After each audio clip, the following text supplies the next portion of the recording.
Welcome to One on One, the Daily Items weekly digital program featuring Susquehanna Valley newsmakers interviewed by Daily Item reporters. Today, reporter Marcia Moore will be talking to and then taking a tour of the Children's Advocacy Center in Sunbury with the center's medical director, Dr. Pat Bruno. It's cloaked in stunning designer attire, a statement of fashion from every angle, unashamed of its opulence, but nothing you didn't already expect from Lincoln. Unveil innovation with purpose during the Lincoln Wishlist sales event with the 2018 Lincoln MKZ or the 2018 Lincoln Navigator Reserve L. The feeling stays with you. Sunbury Motors Lincoln, run by the Mertz family since 1915. Hi, I'm Marcia Moore with the Daily Item. This is One on One with Dr. Pat Bruno. Thank you for joining us today. Thank you. You are the director of the medical director of the Children's Advocacy Center here in Sunbury. If we can talk a little bit about, first of all, about your career as a pediatrician. Can you tell us what interested you in that field? Pediatrics was always my first love. As a third-year medical student, you go through clerkships, and just had a great clerkship in pediatrics, and that's what I wanted to do from that point on.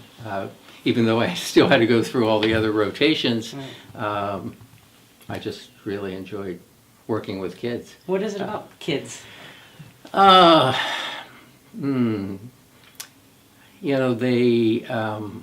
in spite of everything that can happen to them, they're very resilient. I like that. And it's certainly true for the work that I'm doing now, that in spite of horrible things that can happen to children, that they can bounce back. And and just working with them keeps you sort of youthful. And the other thing that I've been noticing more and more is that when I talk to them, in spite of everything else that's going on in the world, they're very hopeful. As an example, I have two kids that I'm thinking of right now. They're teenagers, and as I said, in spite of what's happening in the world, I always try to find out what they're going to be doing with their lives, that sort of thing. And the one teenage girl said that she wants to be a civil rights lawyer. Wow. Yeah, wow. I said, whoa. And that, brings a big smile to my face, and very similar fashion, another teenager told me that she wants to work to create a better environment for everybody. So it's that sort of thing that There's still hope. Excites me. I still come to work with a big smile on my face. I enjoy what I do. So it's been a good life. I was in solo practice for 25 years, and then and that can be trying at times. But then I moved to Geisinger. That was in 2004 that I moved to Geisinger. The whole idea behind the Children's Advocacy Center actually started before that, and what was going on in the late 80s, early 90s, there was a lot of child abuse in Northumberland County. In fact, we led the state in the number of actual cases of child abuse per capita and the number of reported cases of child abuse per capita by about 3 or 4-fold. And so I started, being the only pediatrician in Northumberland County, I started seeing all these children, and I felt woefully inept because I didn't have the training. In spite of going through pediatrics, it wasn't something that we were trained. So I sought some additional training, and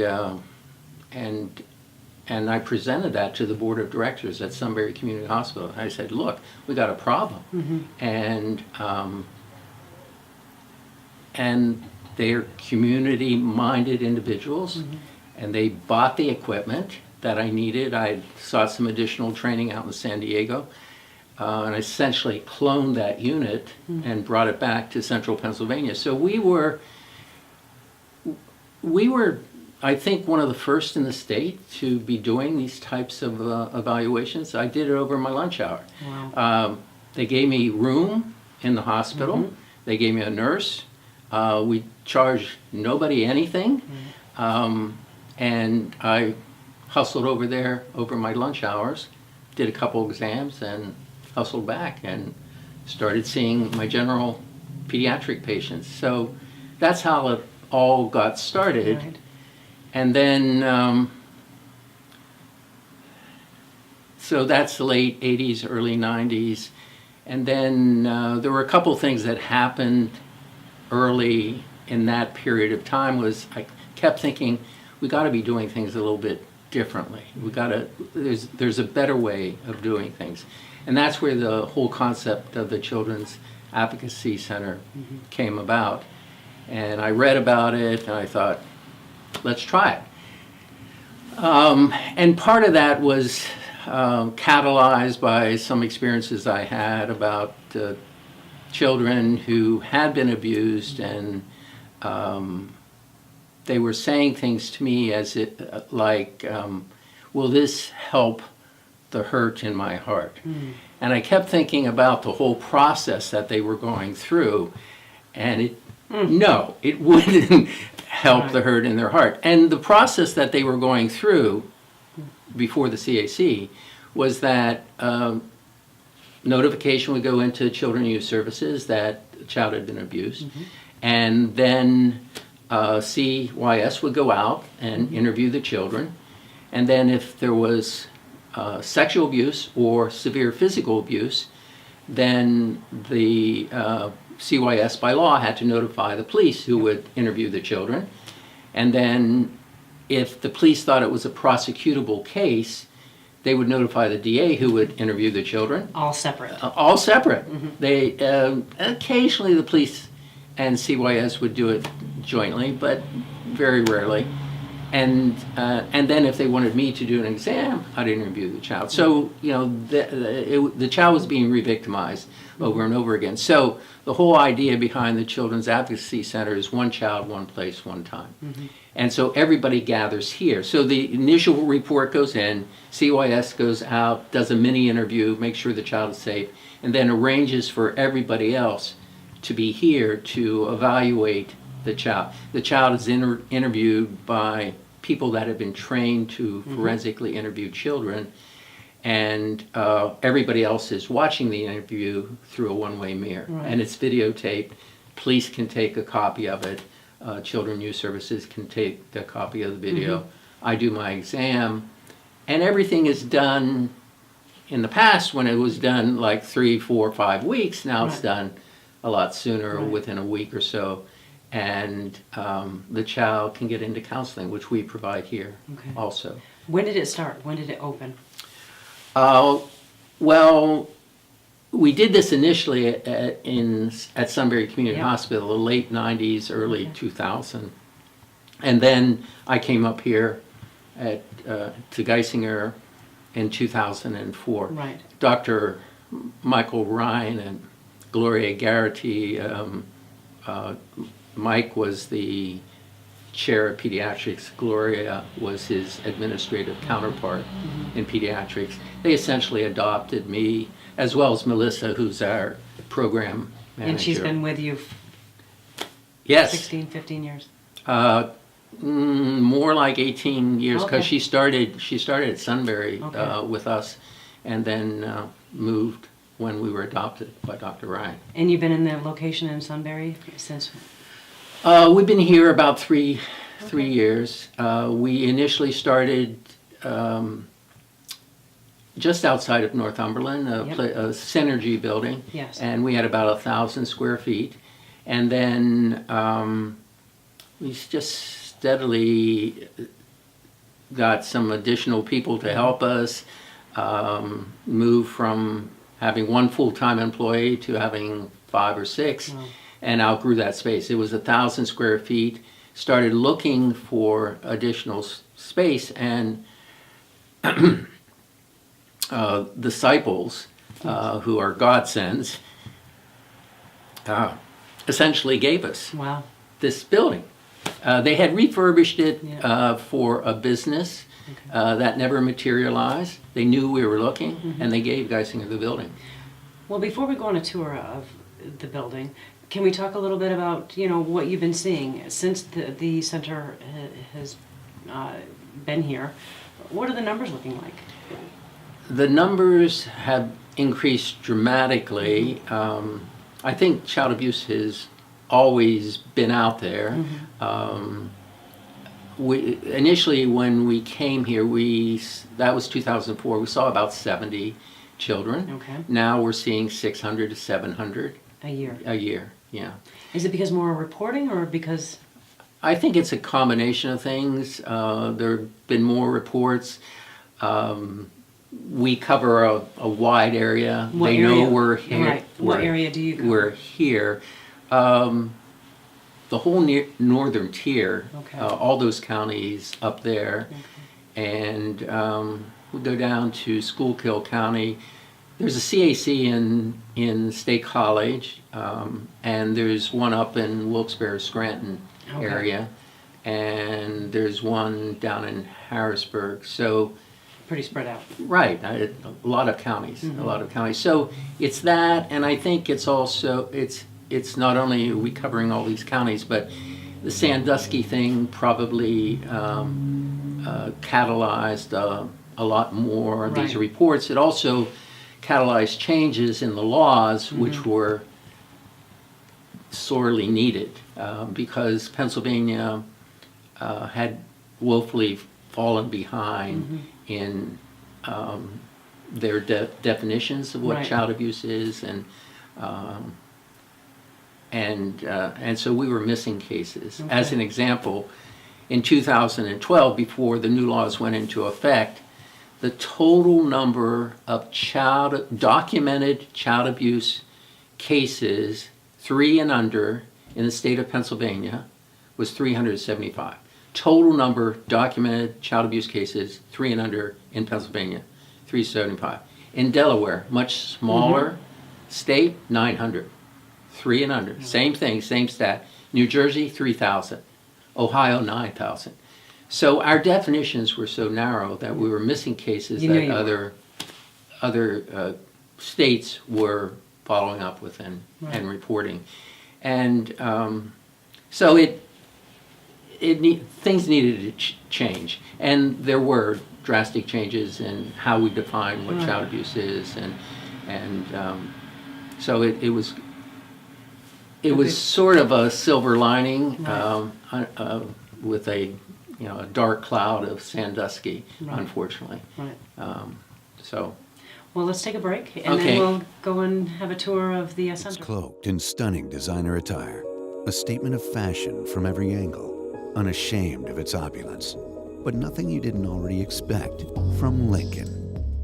Unveil innovation with purpose during the Lincoln Wishlist sales event with the 2018 Lincoln MKZ or the 2018 Lincoln Navigator Reserve L. The feeling stays with you. Sunbury Motors Lincoln, run by the Mertz family since 1915. We're back with Dr. Bruno, Medical Director of the Children's Advocacy Center here in Sunbury. So where are we? What room is this? so this is the interview room. The children sit here. Our forensic interviewer would sit here. Behind that mirror is the observation area, Okay. and we would have district attorneys, police, children youth service workers observing, as well as some physicians. We train physicians here, Right. so they spend sometimes a month here learning what we do and how we do it, so they would observe the exams as well. Exam room, right here. So this is the exam room. Okay. Relatively simple. That piece of equipment is called a colposcope, and colposcopy sort of revolutionized this whole area for pediatricians because it magnifies areas that are very, very small. So you might be able to pick up physical findings that you wouldn't ordinarily be able to Right. see on regular physical exam.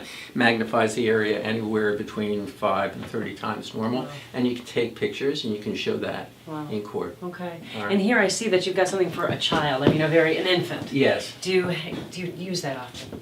We, all ages from birth to 20. When you were, studying to become a pediatrician, could you have even imagined No. that this would be? No, this area chose me. I didn't choose it. Right. I was in a circumstance that, as I told you, that where we were seeing a lot of abused Right. kids and people of my age. Most of us ended up doing this Right. because, as I said, it chose us. We were in Right. circumstances where we needed to do the exam, and so now it's a board certification. So you have to do 3 years of pediatric training and then 3 additional years of child abuse Right. training, and to become board certified, just like a board certified cardiologist or gastroenterologist. Unfortunately, not many pediatricians are going into it, and worldwide there's only about 325 of us, and about a third of them are of my vintage, ready to croak or ready to retire. Either one. So the numbers are going to go down drastically. Do you have anybody that unfortunately. would be? Well, willing to take over? we've been trying to recruit, but it's a hard sell. So you're in really it for is. a while. I have no intentions of retiring. I still, I enjoy what I do. I'm still making a difference, and so Well, you mentioned that you see children. You're still a pediatrician. yeah, and I also do general pediatrics Right. too. So yes, and I like working with the residents. That's been monumental for me, and because they're always questioning you, Right. and asking this and asking that, and sometimes I don't know the answers, and so I say, why don't you research that? I do sculptures. Again, it's a way of escaping, just having fun. Where do you get your material? Materials found in dumpsters and other places that are trying to get rid of. Whose dumpsters do you go to? Well, metal workers Okay. that they've created something and they throw it away. So it's all found metal. Right. And How long have you been doing this? for about 15 years. Okay. Yeah. Well, let's go take a look at some of the other All right. work that you've done. Here's a big one.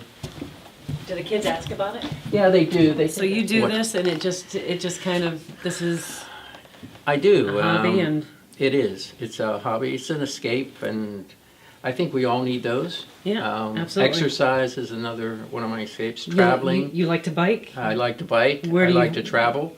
Where have you been recently? I'm going to New Zealand. Are you? Actually. Yeah. It's hiking, biking, kayaking, and it's an escape. And I'm going to see the Australian Open. Are you?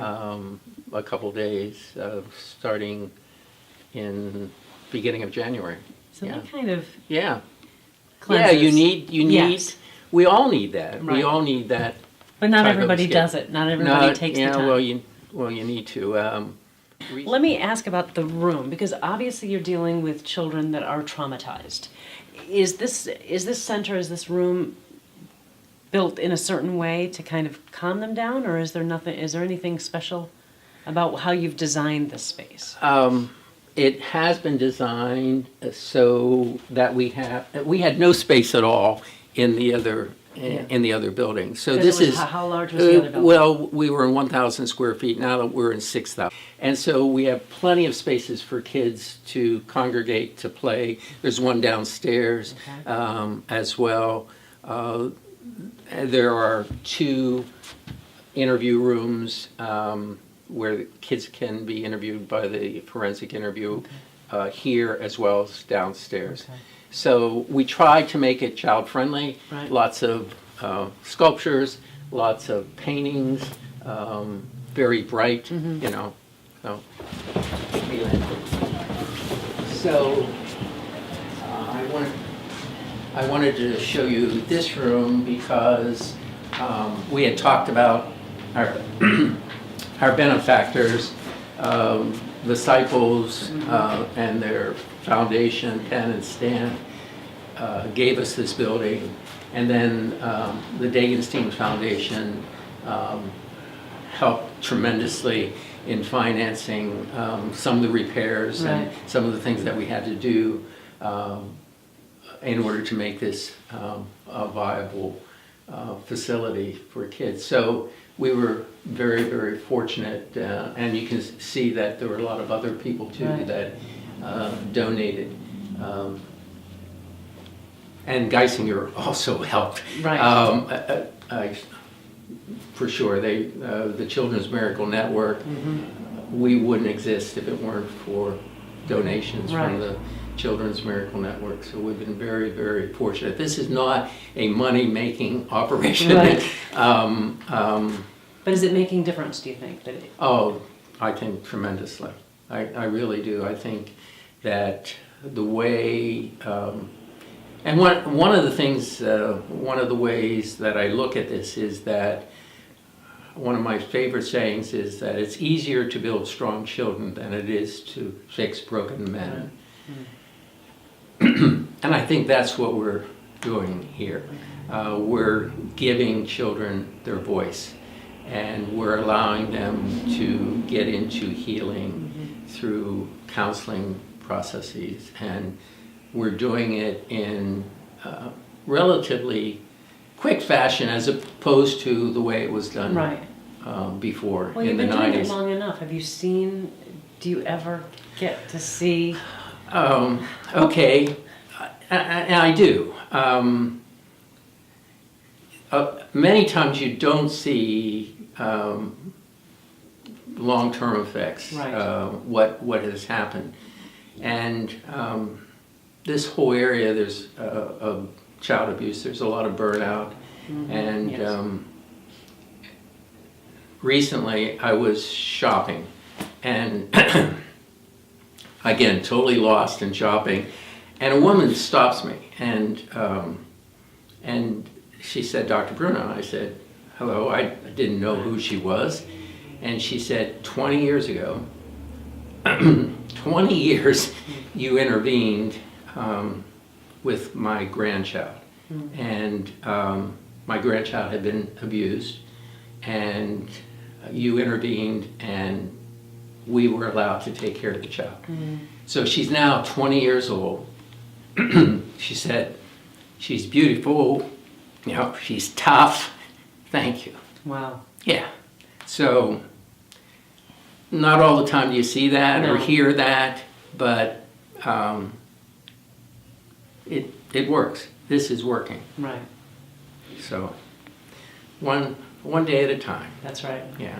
It still gets you though. Yeah, it does. It does. Let me show you over here. This is, so the kids, when they when they leave, we give them the opportunity to do this on our walls, and they love it. So they end up leaving with a smile on their face. And it says hope. Yes. So it's all of us. So, yeah, what kid doesn't want to? Right, exactly. Who came up with that idea? It's such a great idea. It's I think Melissa did. simple, but yeah. how sweet. You know? And it's nice that they leave with a smile on their face. Absolutely. So, where else? I like this. My wife made this. Really? Elephants are a matriarchal society. They're protecting the little elephant from the rain. Oh, that's sweet. And they're good luck. You know. Okay, I didn't know that. Yes, they are. And this is where you do training. Who We comes here do. for training? So we have first responders, nurses, doctors. We've helped train nurses that want to do sexual abuse evaluations. We've helped From to where? train that. Is it just local? Actually, one of them came down from Lewisburg. Okay. She was trained and she wanted to have some experience seeing evaluations done. So she observed us. So this is about once a month or so. How often are you here? So I'm here Monday, all day Monday, Tuesday, Wednesday afternoon, all day Thursday. And the rest of the time I'm up at Woodbine doing general pediatrics. But there are children every day. Yeah, we see probably 40, 50-ish a month, something like that. Some months a little bit more, some less. But remember, I said the total's around 600 to 700. Now, not all those children get exams. Depends on the circumstances. Okay. They might have had an exam somewhere else. But we're running probably 70-80% of the kids that we see here for interviews having exams as well. The national average is around 30 to 40% that have exams in addition to being interviewed. So we're doing really well. And I forgot to tell you, the biggest news is that we became reaccredited. Okay. It's a 5-year accreditation process through the National Alliance, and this year in October we passed our accreditation. We won't know officially until January, but they already told us that we passed, so we have 5 years. Thanks to Melissa. It was unbelievable work. The process. Yes, the whole process. Yeah. I mean, materials that big. I mean, it was just an incredible process, and a lot of CACs failed, but we passed. Well, congratulations. Yeah, thanks. Yeah. And hey, thank you so much. Oh, thank you. Appreciate it. Thank you. Thanks for watching One on One. We hope you will turn in next week for another edition.